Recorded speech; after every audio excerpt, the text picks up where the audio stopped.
Magandang araw at magandang buhay lalong-lalo na sa ating mga minamahal na mga senior citizens. Sa araw na ito ay merong nagtatanong sa akin kung totoo ba itong pinopost at nakita nila sa YouTube na meron na daw aprobadong 6,200 na matatanggap ng ating mga senior citizens sa September. Ngayon po atin pong klaruhin po ito para hindi po malito ang ating mga senior citizens at kinakailangan ko po ibigay at itama para po hindi mag-aasa po ang ating mga senior citizens. Kaya naman atensyon sa lahat ating mga senior citizens, 6,200 na pension galing sa Universal Social Pension. Totoo ba ito? Aprobado na ba? At ibibigay nga ba sa September 2025? Alamin ang buong katotohanan sa balitang ito. Mga lolo at lola, inaanyayahan ko kayo na tapusin mo ang video na ito hanggang sa dulo ng sa gayon makuha mo ang punto ng video kong ito. At kung ikaw ay gusto mo ang ganitong content na pinag-uusapan palagi ang payout ng ating mga senior citizens, ang benefits ng ating mga senior citizens at lahat ng mga balita para sa ating mga senior citizens, ay isubscribe mo na ang aking YouTube channel. At kung gusto mo na maging updated ka sa mga videos na i-upload ko pa dito sa aking YouTube channel, ay i-bell notification mo na. At sa puntong ito, hindi na natin papatagalin pa na pag-uusapan ang mga bagay na ito nang sa gayon ay meron tayong idea kung totoo ba talaga ito o hindi. Kasi may gumagawa-gawa naman ng mga kalokohan sa YouTube na akala natin totoo pero kinakailangan nating kilatisin ito. Ngayon ipapakita ko muna ang video dahil marami ang mga nanonood sa vlog na ito na maraming naniniwala na mangyayari ito. Kaya naman ating kilatisin at pakinggan ang kanyang ginagawang vlog dahil ito ay grabe, sobrang misleading talaga. Kung mo alam ang balitang ito or katotohanan patungkol sa Universal Social Pension ay, naku, maloloko ka din. Sa ngayon po ay ating akilatisin muna. Pakinggan muna natin ang kanyang ginawang vlog. At pagkatapos po nito ay ibibigay ko po ang aking insights ng sa gayon po ay mas klaro po sa atin ang dapat nating akunin na balita po sa ganito pong paraan. Mga kababayan, isang napakalaking balita ang ating tatalakayin ngayon na siguradong makakaapekto sa milyon-milyong senior citizens sa buong Pilipinas. Opisyal nang inanunsyo ang bagong pension scheme na magbibigay ng dagdag na benepisyo sa ating mga lolo at lola. Usap-usapan ngayon ang tinatawag na 6 na Universal Pension na magsisimula na ngayong September 2 at 25. Pero bago natin talakayin ang buong detalye, huwag kalimutang mag-subscribe at i-click ang notification bell para palagi kang updated sa lahat ng mahaang balita tungkol sa pensyon, benepisyo at tulong pinansyal ng gobyerno. Ngayon, pag-usapan natin kung ano ba talaga itong 6,2 Universal Pension. Sa mga nakaraang buwan, marami ang naglabasan na balita at diskusyon tungkol sa pension reform. May ilang nagsasabing ito ay dagdag ayuda. May iba namang naniniwala na ito ay magiging isang permanenteng monthly pension para sa lahat ng senior citizens. Ayon sa opisyal na impormasyon mula sa SSS at I, ang Universal Pension na ito ay hindi isang one-time pay kundi bahagi ng isang malawak na reforma sa pension system. Magsisimula ito sa Setyembre 2 at 25 at idadaan sa 3 kaon ng gradual increase. Ang ibig sabihin, hindi lang isang beses na 6 minado ang matatanggap, kundi tataas pa ito kaun-taon hanggang due at kung titingnan natin ang datos, ang kasalukuyang average pensyon ng isang retire ay nasa halos 4, sinada hanggang 5,000 kada buwan. Sa ilalim ng bagong programa, tataas ito ng 0% para sa mga retirement at disability pensioners at 5% naman para sa mga death or survivor pensioners. Ibig sabihin kung 5,000 ang pension mo ngayong 2,000 at 25 akyat ito ng PANK, kaya magiging 5,5 kada buwan. At kung ipagkapatuloy ang inkisi hanggang due at ang kabuang dagdag ay halos 33% o mahigit 1,6 na kaya abot ang pension mo ng higit 6 na 5. Kaya ang sinasabing 6 na, dalang projection o estimate ng magiging average pension pagkatapos ng unang taon ng implementation. Mahalagang linawin natin ito dahil maraming senior citizens ang naguguluhan kung ito ba ay automatic para sa lahat. kahit hindi SSS member, o kung ito ba ay one-time ayuda. Ayon sa Department of Finance, ang pension reform ay nakabase sa kontribusyon at membership ng mga retirees. Ngunit hiwalay pa rito ang social pension na ibinibigay ng Yes Bull para sa mga indigent senior citizens na walang sapat na income o suporta mula sa pamilya. Ang social pension ay 1,000 kada buwan simula Enero 2024 at patuloy na ipamimigay buwan-buwan sa pamamagitan ng cash cards o direct payout. Kaya sa madaling salita, may dalawang klase ng benepisyo. Una, ang contributory pension mula sa SSS na tataas dahil sa reform. At pangalawa, ang non-contributory social pension mula sa YESB para sa mahihirap na seniors. Ngayon, ano ang dahilan kung bakit ipinatupad ang pension reform na ito? Ayon kay Finance Secretary Ralph Recto, napansin ng gobyerno na maraming pamilya ng mga pensioners ay halos hindi na makatawid dahil sa sobrang kaas ng bilihin. Ang 5,000 na pensyon ay hindi sapat para sa pagkain, gamot at iba pangunahing pangangailangan. Kaya't bilang tugon, ipinasa ang reforma para tiyakin na tataas ang purchasing power ng mga senior citizens at hindi sila lalong malulubog sa kahirapan. Batay sa estimate, aabot sa 3.8 milyong pensioners ang makikinabang dito sa buong bansa.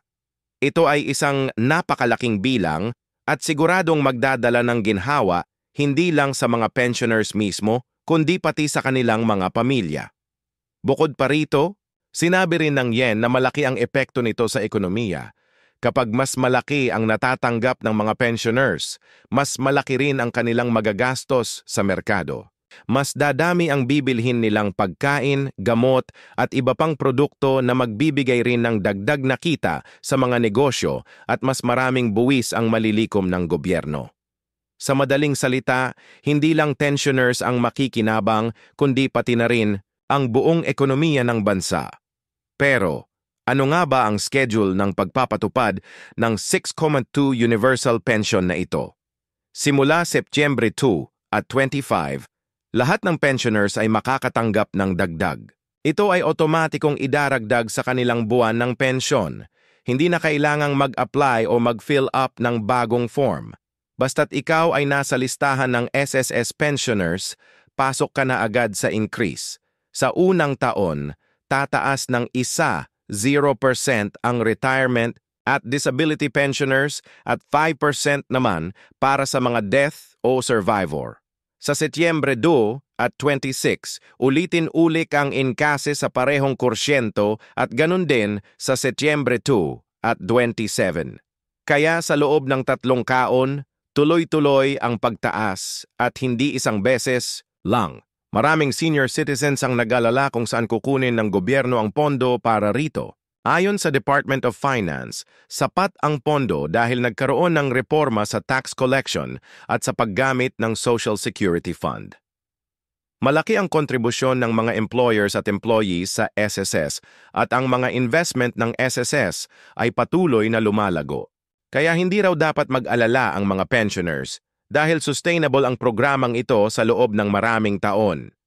Kung ikaw ay isang retire na kasalukuyang tumatanggap ng pensyon, dapat mong abangan ang dagdag na ito simula Setyembre. Kung ikaw naman ay isang indigent senior na walang SSS pension, huwag kang mawala ng pag-asa dahil may social pension program ng Yes Bully.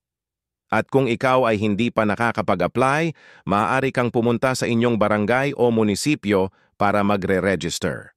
Mahalaga ring i-update ang inyong record sa SSS o YESB para siguradong walang aberya sa pagtanggap ng pensyon. Ang isa pang tanong ng karamihan, ito ba ay magiging permanenteng benepisyo? Ang sagot ay dahil ito ay bahagi ng long-term pension reform program. Ibig sabihin, hindi lang ito ayuda na pansamantala.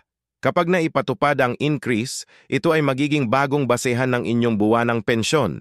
At sa mga susunod na taon, maaari pang magkaroon ng karagdagang in case depende sa sitwasyon ng ekonomiya at desisyon ng gobyerno. Subalit dapat din nating tandaan na may mga limitasyon ng programang ito. Hindi lahat ng senior citizens ay automatic na makakatanggap ng 6.2 Ang mga hindi miyembro ng SSS at hindi rin pasok sa Indigent category ng YESB ay maaaring hindi makakuha ng parehong benepisyo. Kaya't mainam na lamin ang inyong status at siguraduhing nasa tamang listahan para hindi maiwan. Mga kababayan, napakalaking bagay ang balitang ito para sa ating mga senior citizens.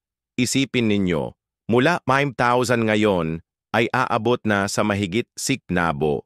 Dalit pa ang inyong pensyon sa susunod na 3 taon. Mas marami ng mabibiling pagkain, mas may budget na para sa gamot, at mas may peace of mind ang ating mga lolo at lola. Hindi man ito masosolusyunan ang lahat ng problema, malaking hakbang ito tungo sa mas maayos na pamumuhay ng ating mga nakatatanda. Kung isa ka sa mga benepisyaro, dapat mong tandaan ang petsang Setyembre due at 25. Siguraduhin na updated ang inyong records at bank account details sa SSS o YESB. Huwag na huwag ding kalambasin ang mga official announcement para hindi maloko ng mga fake news or scam na nagsasabing may kailangan kang bayaran o may special registration fee. Libre ang lahat ng ito at automatikong ipapasok sa inyong pension account. Sa pagkatapos, ang 62 na universal pension ay simbolo ng pagkilala ng gobyerno sa sakripisyo at ambag ng ating mga senior citizens sa lipunan. Matagal nang panawagan ng maraming sektor ang mas mataas na pensyon at ngayon ay unti-unti nang natutupad. Huwag kalimutan na patuloy na bantayan ang mga susunod pang developments at manatiling updated. Kung may katanungan kayo tungkol sa inyong pensyon, maaari kayong makipag-ugnayan sa pinakamalapit na SSS branch sa YESB office sa inyong lugar. Kaya mga kaibigan, kung nakatulong sa inyo ang balitang ito, huwag kalimutang i-like ang video na ito, i-share sa inyong pamilya at kaibigan lalo na sa mga senior citizens at mag-subscribe para sa mas marami pang updates tungkol sa pensyon, benepisyo at iba pang kulong pinansyal mula sa gobyerno. Tandaan, ang tamang impormasyon ang pinakamahalaga para maiwasan ang kalituhan at maling balita. Ito po ang aking statement. Hindi po iyon totoo. Ang meron lamang pong matatanggap ngayong September 2025 na increase ay yung SS pensioners lamang po. At itong sinasabi niyang gawa-gawa niyang vlog na 6,200 sa Universal Social Pension, isa po itong kalokohan. Gusto lang niya na makuha yung attention ninyo at mapanood ang kanyang ginawang vlog kahit na misleading. So yan ang napala ng mga what I mean, yan ang mga ginagawa ng mga walang awa sa ating kapwa. Kaya naman ngayon po ipinapaalam ko sa inyo na huwag nyo pong sundan ang ang YouTube channel na mini-mislead kayo dahil marami po ang nagko-comment. Ewan ko din bakit marami din ang nagko-comment sa kanya na mapaalam ang kanyang mali. No, hindi ko rin alam bakit kayo paniwalang-paniwala sa kanyang sinasabi. And sa ngayon po ay nahatid ko na ang magandang anong tawag dito? Magandang babalita na hindi na po anong tawag dito? Hindi na po ma-mislead kayo dahil mini-mention ko na po kayo kung ano yung katotohanan. Wala pong universal social pension at wala pong tawag dito magaganap na payout sa universal social pension sa September. Yun po ay gawa-gawa lamang at nanaya nakatulong ako sa problema mo ngayon sa lalong-lalo na sa mga nagko-comment dito. Hindi po yun totoo. Yun lamang po at maraming salamat. Hanggang sa muli nating pagkikita.